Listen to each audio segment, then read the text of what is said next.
গল্পটি শুরু হয় ১৯৯০ সালের জার্মানির একটা ছোট্ট শহরে। এই লোকটার নাম ডেভিড, আর তিনি একটি কারখানায় কাজ করেন। একদিন ডেভিড তার বসের অফিসে গিয়ে জানতে পারে যে তাকে হুট করে চাকরি থেকে বরখাস্ত করা হয়েছে।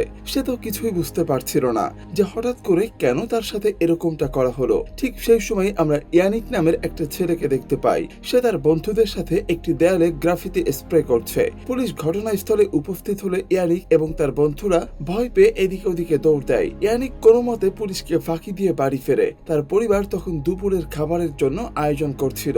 যখন পুলিশ বাড়িতে এসে হাজির হয়, ডেভিড অফিসারদের সাথে রসিকতা করে জিজ্ঞেস করে তারা তাদের উৎসবে খাবারে যোগ দিতে চায় কিনা। পুলিশ অফিসার উত্তর দেন যে আমরা ওই ছেলেকে ধরতে এসেছি যে স্প্রে ক্যান দিয়ে দেয়াল নষ্ট করছিল। তারা সরকারি সম্পত্তি ভাঙচুর করছে।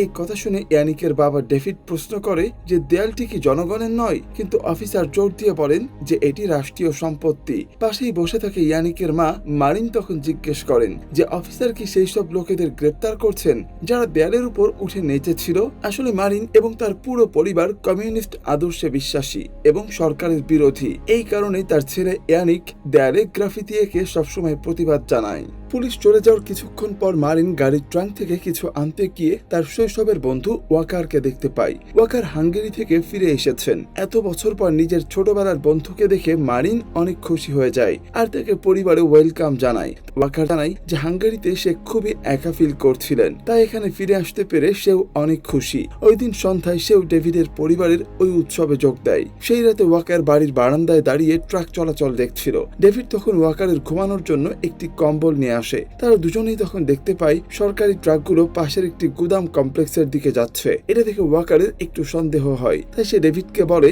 আমার কাছে বিষয়টা মোটেও স্বাভাবিক মনে হচ্ছে না, সেখানে কিছু একটা ফেলা হচ্ছে। ডেভিড ধারণা করে হয়তো এগুলো সরকারি নথি, কিন্তু ওয়াকার জোর দিয়ে বলে যে এটি অন্য কিছু। তিনি ডেভিডকে তার চাচা মার্কো ভাসির সাথে কথা বলতে বলেন, যিনি ওই কমপ্লেক্সে রক্ষণাবেক্ষণের কাজ করে। তিনি হয়তো জানেন সেখানে কি নিয়ে যাওয়া হচ্ছে।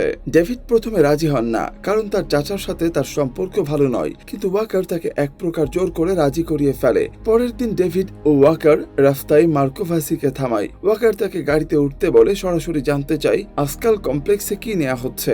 ডেভিডও বলে যে আমরা দেখতে চাই সরকার সেখানে কি ফেলছে এবং অস্ত্র সরানো হচ্ছে কিনা। মার্কো অনিচ্ছা সত্ত্বেও তাদের গাড়িতে ওঠেন, কারণ তাদের বেশ কিছু মদের বোতল আছে। তবে ড্রিঙ্কস করার সময় আবার মার্কো ঠাট্টা করে বলেন যে তিনি পরিবারের সাথে ড্রিঙ্কস করতে পছন্দ করেন। এরপর তিনি আবার ডেভিডের চোখের ওই প্রশংসা করেন, বলেন যে তার চোখ নাকি তাকে মায়ের কথা মনে করিয়ে দেয়। তবে তিনি ডেভিডের ভাইয়ের সম্পর্কে কটাক্ষ করে একটা কথা বলে। তখন ডেভিড বুঝতে পারেন মার্কো তাকেও পছন্দ করেন না। তা সত্ত্বেও ডেভিড মার্কোকে তাদের সাথে তদন্তে সাহায্য করতে রাজি করিয়ে ফেলে। পরের দিন তারা তিনজন কালো পোশাক পরে রাতে সেই কমপ্লেক্সের গেটে পৌঁছে যায়। মার্কো তাদের জন্য মূল গেট খুলে দেয়। কমপ্লেক্সের ভেতরে তারা একটি বড় ভেন্টিলেশন শ্যাফট বা বাতাস চলাচলের পথ দেখতে পায়, কিন্তু সেটা তালাবদ্ধ ছিল। ওয়াকার চাবি চাইলে মার্কো জানায় তার কাছে কোনো চাবি নেই, তাই এখন ভেতরে কিভাবে ঢুকবে এটা নিয়ে তারা দুশ্চিন্তায় পড়ে যায়। তবে যাওয়ার আগে ডেভিড তার চাচার কাছে একটু অনুনয় করে বলে যে আমাদের প্লিজ সেই জায়গায় নিয়ে যান যেখান দিয়ে কমপ্লেক্সে ঢোকা যায়, কারণ সে ভালো করেই জানে মার্কো নিজেও সরকারকে ঘৃণা করে,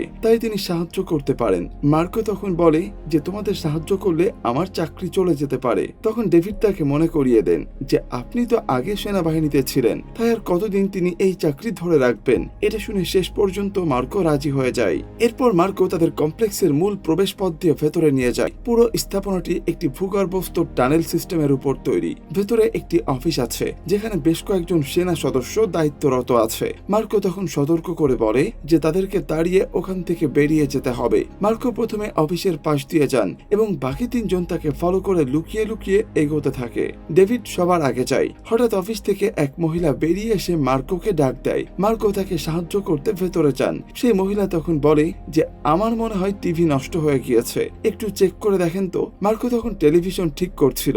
সেই ফাঁকে ওয়াকার এবং মারিন নিঃশব্দে পাশ কাটিয়ে কমপ্লেক্সের আরো গভীরে চলে যায়। টিভিটা ঠিক করে দেওয়ার পর মার্কো পুনরায় তাদের সাথে যোগ দেন। মার্কো তাদেরকে কমপ্লেক্সের গভীরে একটি ভারী দরজার সামনে নিয়ে গিয়ে বলে এই দরজার পেছনে সব আছে যা তোমরা দেখতে এসেছো। দরজা খোলার পর তারা নথিপত্রে ঠাসা একটা বিশাল গুদাম দেখতে পায়। ভেতরে পা রাখতেই তারা তারা মেঝেতে নোট ছড়িয়ে ছিটিয়ে থাকতে দেখে। আরো ভেতরে গিয়ে তারা বস্তা বস্তা কারেন্সি মানে টাকা দেখতে পায়। এত পরিমাণ নগদ টাকা দেখে তারা তিনজনই নিস্তব্ধ হয়ে যায়। মার্কো বলে, গতকাল পর্যন্ত এগুলো বৈধ টাকা ছিল, কিন্তু এখন এগুলো কাগজ ছাড়া আর কিছুই নয়। তোমরা চাইলে কিছু সাথে নিয়ে যেতে পারো। এত টাকা একসঙ্গে দেখে তো তারা এক্সাইটেড হয়ে নোটের বান্ডিল নিয়ে খেলা শুরু করে এবং তাদের ব্যাগে যত সম্ভব টাকা ভরতে থাকে। এমনকি তারা কয়েকটি বস্তাও টেনে বের করতে থাকে। মার্টিন মার্কোকে জিজ্ঞেস করেন, এটা অবৈধ টাকা হয়, তাহলে ওই লোকেরা কেন এই নোটগুলো পুড়িয়ে ফেললো না? মার্কো জানান যে টাকাগুলো খুব উন্নত মানের উপাদান দিয়ে তৈরি, যা ধ্বংস করা খুবই কঠিন। তাই তারা এখনো ভাবছেন কিভাবে এগুলো নিষ্পত্তি করা যায়। তারা যখন কমপ্লেক্স থেকে বের হওয়ার প্রস্তুতি নিচ্ছেন, তখন একটি গাড়ি এদিকে এগিয়ে আসছিল। গাড়িটা দেখে তো তারা দ্রুত লুকিয়ে পড়ে। গাড়ি চলে যাওয়ার পর তারা অফিসের সামনে দিয়ে লুকিয়ে বের হওয়ার চেষ্টা করেন, কিন্তু অফিসের ভেতরে থাকা একজন সেনা সদস্য মেঝেতে মারিনের স্কার্ফ পরে থাকতে দেখে আর বুঝতে পারে কেউ সেখানে ঢুকেছে। তিনি টানেলের আলো জ্বালিয়ে দেয় আর সাথে সাথে অ্যালার্ম বাজিয়ে দেয়। শোরগোল শুনে মার্কো এবং অন্যরা দৌড়াতে শুরু করে। তারা মূল গেটের দিকে ছুটছিল, কিন্তু সেটি খুলতে পারে না। তখন আবার পাশের একটি গেট বন্ধ হতে শুরু করলে তারা আটকা পড়ার ভয় পাচ্ছিল। তবে শেষ মুহূর্তে তারা গেটের নিচ দিয়ে বেরিয়ে যায়। মারিন মার্কোকে জিজ্ঞেস করে এয়ার শ্যাফট কোথায়। মার্কো সেদিকে নির্দেশ করে তারা ভেন্টিলেশন শ্যাফটের দিকে দৌড় দেয়। এদিকে তখন সেনা সদস্য রাইফেল নিয়ে টানেলে প্রবেশকারীদের খুঁজে চলছে, কিন্তু তারা শ্যাফটের কাছে পৌঁছে দেখে সেটিও তালাবদ্ধ। উপায় না পেয়ে তারা সামনে দৌড়াতে থাকে আর অন্য একটি ভেন্টিলেশন শ্যাফট খুঁজে পায়। মারিন প্রথমে উপরে উঠে যায় আর একটি মই নিচে নামিয়ে দেয়, কারণ এরপর তারা চারজন ওই মই বেয়ে উপরে উঠে আসে। এরপর তারা গাড়ি নিয়ে দ্রুত ওখান থেকে বেরিয়ে পড়ে। গাড়ির ভিতরে এসে তো মারিন, ওয়াকার এবং ডেভিড একটু স্বস্তির নিঃশ্বাস ফেলে। তারা আসলে এমন কিছু করে দেখিয়েছে যা আগে কখনো কেউ করেনি। এরপর ডেভিডের বাড়িতে ফিরে তার টেবিলের উপর নোটের বান্ডিলগুলো ছড়িয়ে দেয়। ডেভিডের মা এসে যখন এই টাকা দেখে, তিনি তো পুরো হতবাক হয়ে যায়। ওয়াকার তখন বলে যে এখন আমাদের কাছে প্রচুর নগদ টাকা আছে, অথচ এর কোনো মূল্য নেই। কি আজব ব্যাপার, তাই না? ডেভিড তখন বলে যে আমরা এর আগেই কিছু টাকা এক্সচেঞ্জ করেছিলাম, কিন্তু এখন যদি আরো টাকা এক্সচেঞ্জ করার জন্য নিয়ে যাই, তবে হঠাৎ এত টাকা পাওয়ার বিষয়টি কিভাবে এক্সপ্লেন করব? পুলিশ তো আমাদেরকে সন্দেহ করবে। তখন মার্কো প্রস্তাব দেয়, আমি এখনো কোনো টাকা এক্সচেঞ্জ করিনি, তাই আমি এটা করতে পারবো। মারিন তখন কিছুটা সংশয় নিয়ে জিজ্ঞেস করে যে সবার নজর এড়িয়ে মার্কো ঠিক কত টাকা সরাতে পারবে। মার্কো উত্তর দেন যে তিনি মাসে 920 মার্ক বেতন পান। এটি শুনে ওয়াকার দ্রুত মনে মনে হিসাব কষে দেখে যে 20 বছরে এই অঙ্কটা মোট কত দাঁড়াবে। মারিন তখন পাল্টা যুক্তি দেয় যে 20 বছর আগে মাসিক বেতন নিশ্চয়ই 920 মার্ক ছিল না। ডেভিড ধারণা করেন তখনকার বেতন হয়তো মাসে 300 মার্কের মতো ছিল এবং সেই অনুযায়ী তিনি হিসাব কষতে শুরু করে। শেষে ডেভিডের মা হুট করে একটি সংখ্যা বলে ওঠে, প্রায় 72,000 মার্ক। এই কথা শুনে ডেভিড বলে যে তাদের এমন একটি উপায় খুঁজতে হবে যা কারো মনে সন্দেহ তৈরি করবে না। তারা খুব সাবধানে পরিকল্পনা শুরু করেন কিভাবে এই নগদ অর্থকে ব্যবহারযোগ্য তহবিলে রূপান্তর করা যায়, কারণ তারা ভালো করেই জানে যে হঠাৎ বস্তা ভর্তি সরকারি টাকা নিয়ে হাজির হওয়া তাদের সবাইকে চরম বিপদে ফেলতে পারে। এদিকে মার্কো ডেভিডকে বলে যে তার নিজের এই টাকার প্রয়োজন নেই, তিনি কেবল তাদের সাহায্য করার জন্যই এসব করছে। এই পুরো ঘটনাটি আমাদের নিয়ে যায় 1990 সালে, যখন বার্লিন প্রাচীরের পতন হয়েছিল এবং পূর্ব ও পশ্চিম জার্মানি একীভূত হয়েছিল। পশ্চিম জার্মানি অর্থনৈতিকভাবে অনেক বেশি শক্তিশালী ছিল, তাদের মুদ্রার আন্তর্জাতিক মান ছিল বেশি এবং বিশ্ব বাণিজ্যে এর ব্যাপক ব্যবহার ছিল। এই কারণে পশ্চিম জার্মানির মুদ্রাকেই দাপ্তরিক মুদ্রা হিসাবে রাখা হয়, আর পূর্ব জার্মানির কম শক্তিশালী মুদ্রাকে বাতিল ঘোষণা করা হয়। ডেভিড এবং তার পরিবার পূর্ব জার্মানিতে থাকত, যেখানে তাদের স্থানীয় টাকা হঠাৎ করে অবৈধ হয়ে যায়। সরকার নাগরিকদের একটি নির্দিষ্ট সময় দিয়েছিল, যার মাধ্যমে তারা তাদের পুরনো পূর্ব জার্মান মুদ্রা পশ্চিম জার্মান মার্কেও রূপান্তর করতে পারত, কিন্তু সেই সময়সীমা ইতিপূর্বেই শেষ হয়ে গেছে। ফলে ডেভিড এবং তার পরিবারের কাছে থাকা টাকার বান্ডিলগুলো এখন মূল্যহীন কাগজে পরিণত হয়েছে। পরবর্তীতে সরকারি কর্মচারী মার্কোভাসি এই টাকার একটি সামান্য অংশ তার ব্যাংক অ্যাকাউন্টে জমা করার সিদ্ধান্ত নেন। ডেভিড এবং তার পরিবার মার্কোর পাসবুক চেক করে দেখতে পায় যে তিনি মাত্র 500 মার্ক জমা করতে পেরেছেন। এখন এই টাকা 4 জনের মধ্যে ভাগ করে নিতে হবে। তারা সবাই তখন আলোচনা শুরু করে যে বাকি টাকা দিয়ে তারা এখন কি করতে পারবে। সরকারি বিনিময়ের সময় তো শেষ হয়ে গিয়েছে, এখন কিভাবে তারা এই পূর্ব জার্মান বিলগুলো পশ্চিম জার্মান মুদ্রায় রূপান্তর করবে। একদিন সন্ধ্যায় ডেভিড বারান্দায় দাঁড়িয়ে দূরে তাকিয়েছিল। মারিন তাকে এরকম চুপচাপ দেখে জিজ্ঞেস করে কি হয়েছে। ডেভিড দীর্ঘশ্বাস ফেলে উত্তর দেয়, আমরা সব হারিয়েছি। পূর্ব জার্মানির মানুষরাই কষ্ট ভোগ করছে আর সব সুবিধা চলে যাচ্ছে পশ্চিমে। আমরা চাকরি হারিয়েছি আর এখন আমাদের টাকাগুলোও শেষ। ঠিক তখনই দরজায় কলিং বেল বেজে ওঠে। মারিন দরজা খুলে দেখে বাইরে ডিয়ার নামে এক ব্যক্তি দাঁড়িয়ে আছে, যিনি চুলা বিক্রি করছেন। ডিয়ার খুব উৎসাহের সাথে তার চুলার গুণমান ও বৈশিষ্ট্য বর্ণনা করতে শুরু করে, কিন্তু ডেভিড তাকে থামিয়ে দিয়ে তিক্ত স্বরে বলেন, আমার কাছে শুধু পূর্ব জার্মানির টাকা আছে, আর আপনারা তো এগুলো এখন আর নেন না। তিনি দরজা বন্ধ করে দিতে চাচ্ছিলেন। এমন সময় ডিয়ার দ্রুত বলে যে আমরা পূর্ব জার্মানির টাকাও নেব। ডেভিড তো থমকে যায় আর বিভ্রান্ত হয়ে জিজ্ঞেস করে যে আপনি কি আমার সাথে মজা করছেন? পূর্ব জার্মানির মুদ্রা এখন কোথাও চলে না, এমনকি ব্যাংকগুলো নেওয়া বন্ধ করে দিয়েছে। ডিয়ার তখন হেসে জানতে চাই, আপনার কাছে কি সত্যি পূর্ব জার্মানির নগদ টাকা আছে? মারিন ডেভিডের হাতে কিছু টাকা দেয়, সে এগুলো ডিয়ারকে দেন। তাদের অবাক করে দিয়ে ডিয়ার টাকাগুলো নিয়ে নেয় আর বিনিময়ে ডেভিডকে দুটি চুলাও দেয়। কৌতূহলী হয়ে ডেভিড জিজ্ঞেস করে, আপনি এই টাকা দিয়ে কি করবেন? ডিয়ার বলে যে আমরা আগামী শুক্রবার পর্যন্ত পূর্ব জার্মানির মুদ্রা জমা দিতে পারবো। আমাদের হাতে পুরো 3 দিন সময় আছে। আপনার কাছে যদি আরো টাকা থাকে তবে ততক্ষণ পর্যন্ত আপনি যত খুশি পণ্য কিনতে পারেন। এই কথা শুনে ডেভিড দ্রুত চুলাগুলো ভেতরে নিয়ে দরজা বন্ধ করে দেয়।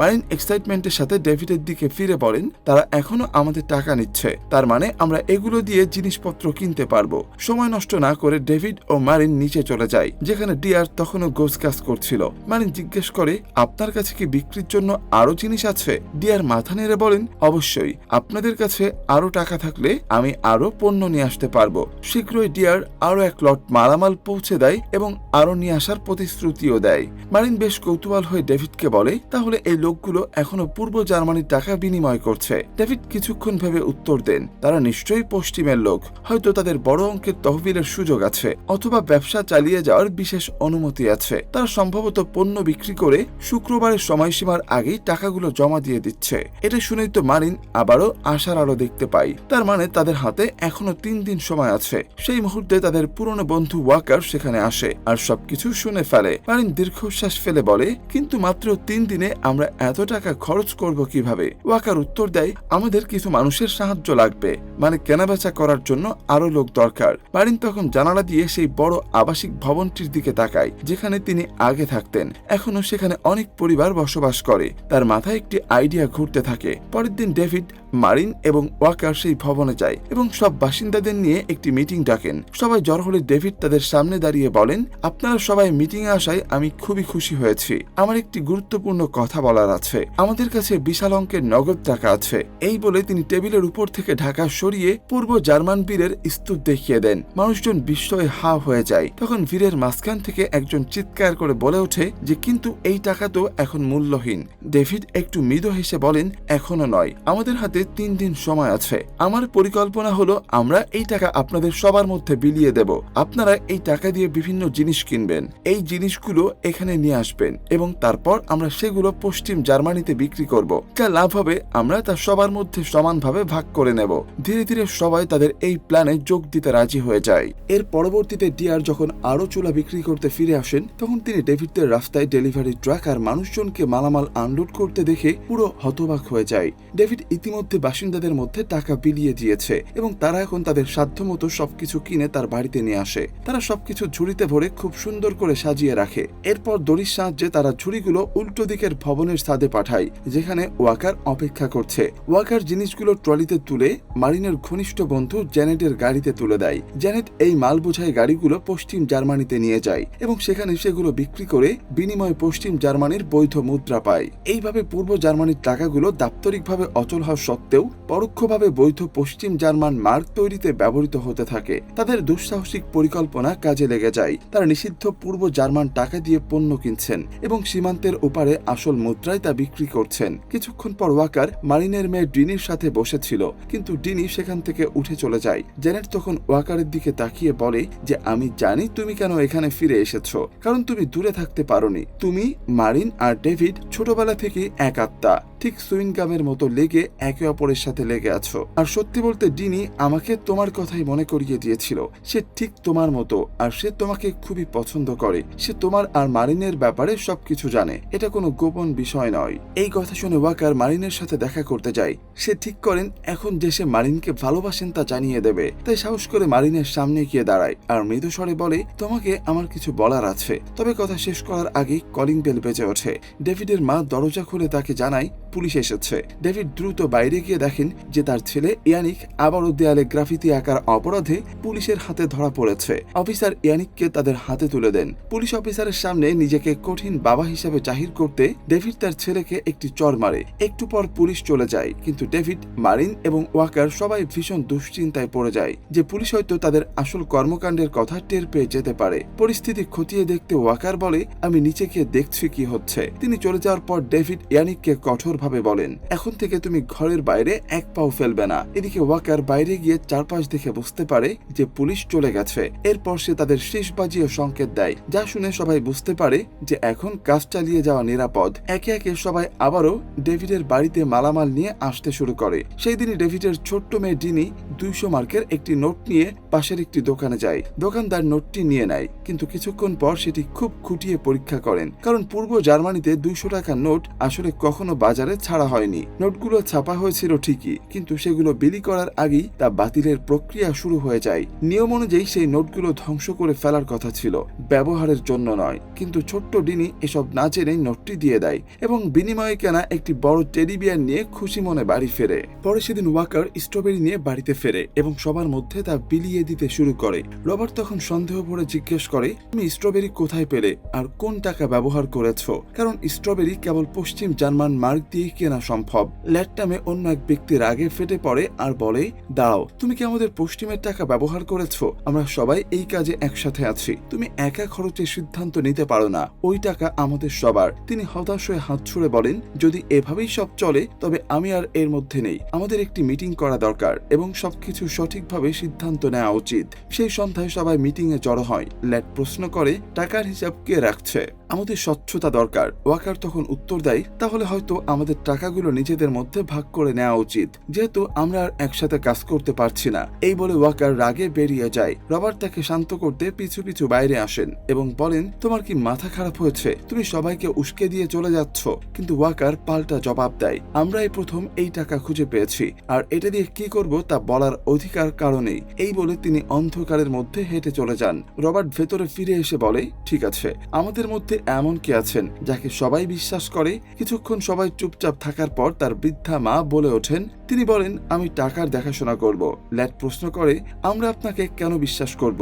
রবার্টের মা শান্তভাবে উত্তর দেন, কারণ আমার বয়স 73 বছর। আমি আমার জীবন পার করে এসেছি। টাকার প্রতি আমার আর কোনো লোভ নেই। তার কথায় সবাই তাকে শ্রদ্ধা জানায়। তারা রাজি হয় এবং পশ্চিম জার্মানির সব নগদ টাকা লন্ডি করার জায়গায় সরিয়ে নেওয়া হয়, যা আনুষ্ঠানিকভাবে তার তত্ত্বাবধানে থাকবে। পরে মারিন ওয়াকারের মুখোমুখি হয়ে বলেন, দলগতভাবে কাজ এভাবে হয় না। তোমার যখন ইচ্ছা তুমি এভাবে চলে যেতে পারো না। ওয়াকার তার দিকে এক দৃষ্টিতে তাকিয়ে আন্তরিকভাবে বলেন, তাহলে আমার সাথে চলো। তুমি, আমি আর ডিনি, আমরা মিলে নতুন করে সংসার শুরু করব।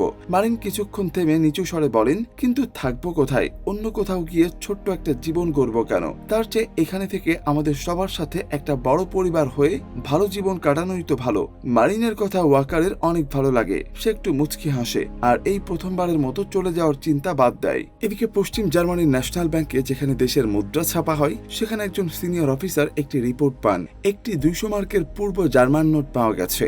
সেই নোটগুলোর একটি যা কখনো বাজারে আসার কথা ছিল না। এটি ছিল ঠিক সেই নোটটি যা ডিনি দোকানে খরচ করেছিল।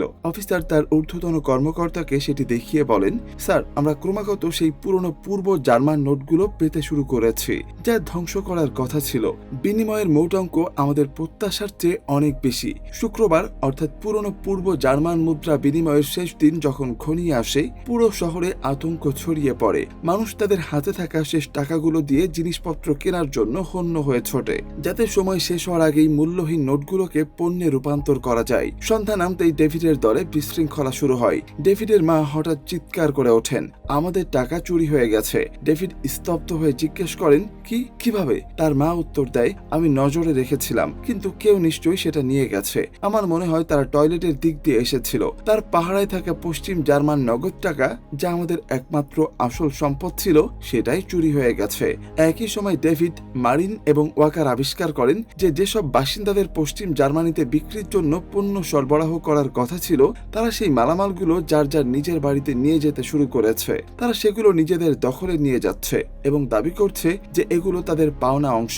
ডেভিড তো রেগে গিয়ে তাদের মুখোমুখি হয়ে বলেন, আপনারা এখনই সব ভাগ করে নিয়ে যাচ্ছেন, এটা অন্যায়। আমাদের মধ্যে এরকম কথা হয়নি। কথা কাটাকাটি দ্রুত ঝগড়ায় রূপ নেয় এবং কেউ একজন একটি বাক্স ছুঁড়ে মারলে তা ডেভিডের গায়ে গিয়ে লাগে। সেই মুহূর্তে মার্কো ভাসি সামনে এগিয়ে আসেন, একটি চেয়ারের উপর দাঁড়িয়ে চিৎকার করে বলেন, আপনারা কি জানেন সামনে কি আসছে? পূর্ব জার্মানিতে বেকারত্বের হার 25% বৃদ্ধি পেতে চলেছে।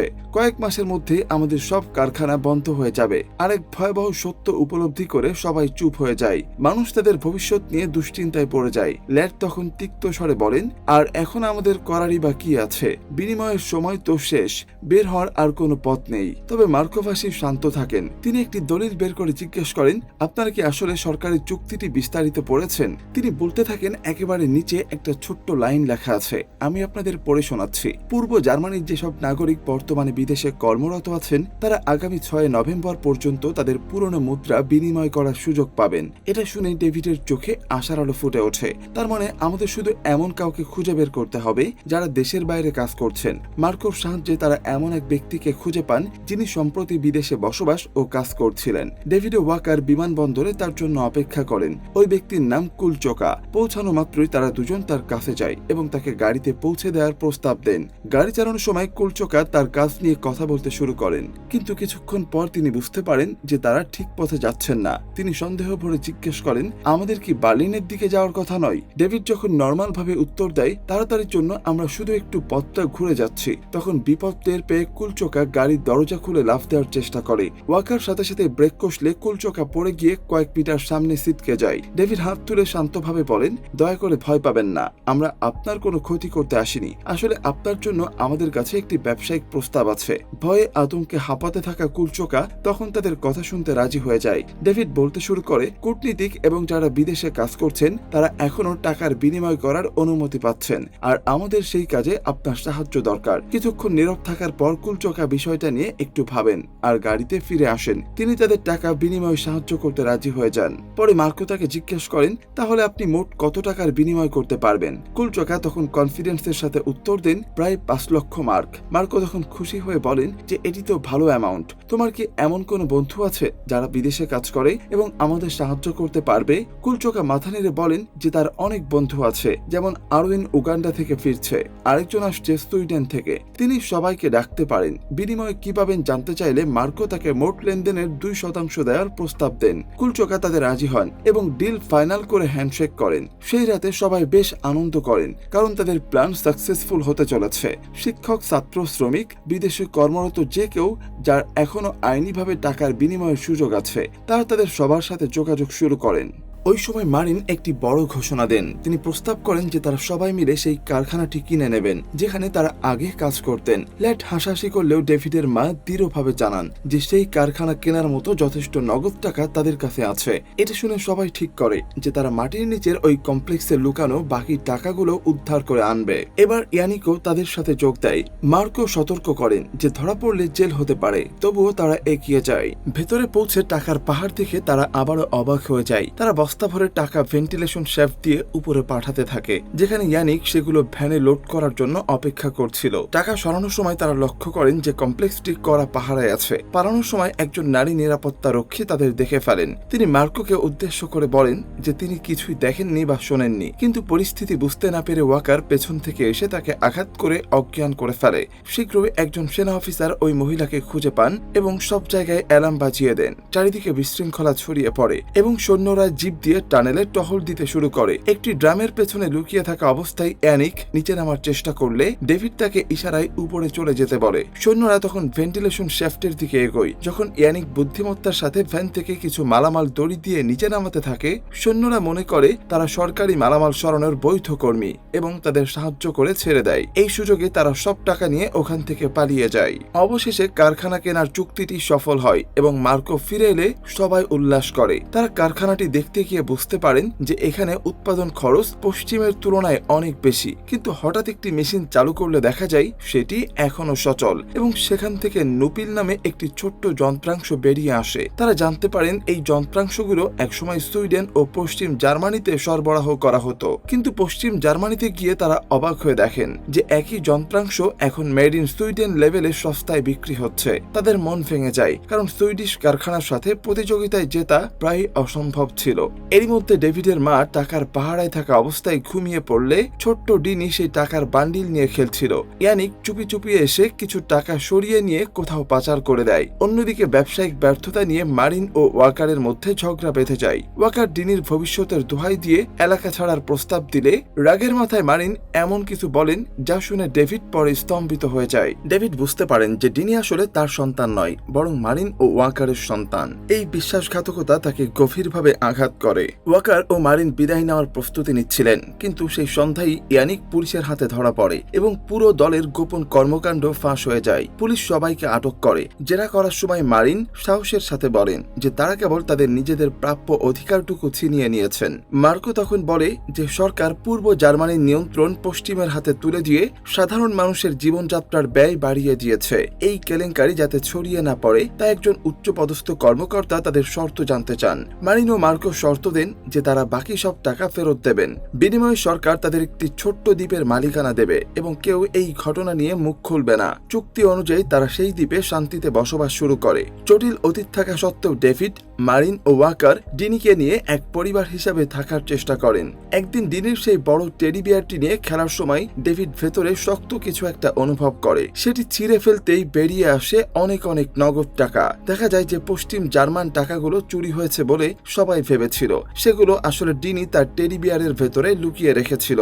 সরকারের সব বাজেয়াপ্ত করার পরেও তাদের কাছে নতুন জীবন শুরু করার মতো যথেষ্ট অর্থ থেকে যায়। শেষ পর্যন্ত তারা একটি নতুন কারখানা খোলে, যেখানে সেই টেডি বিয়ারই তৈরি হতে থাকে যা একসময় তাদের বাঁচিয়েছিল। আর এটার মধ্য দিয়ে শেষ হয়ে যায় আমাদের আজকের গল্পটি। তো আজ এই পর্যন্তই, দেখা হবে পরবর্তী কোনো গল্পে। সে পর্যন্ত সবাই ভালো থাকবেন, সুস্থ থাকবেন এই আশা ব্যক্ত করে এখানেই শেষ করছি। আল্লাহ হাফেজ।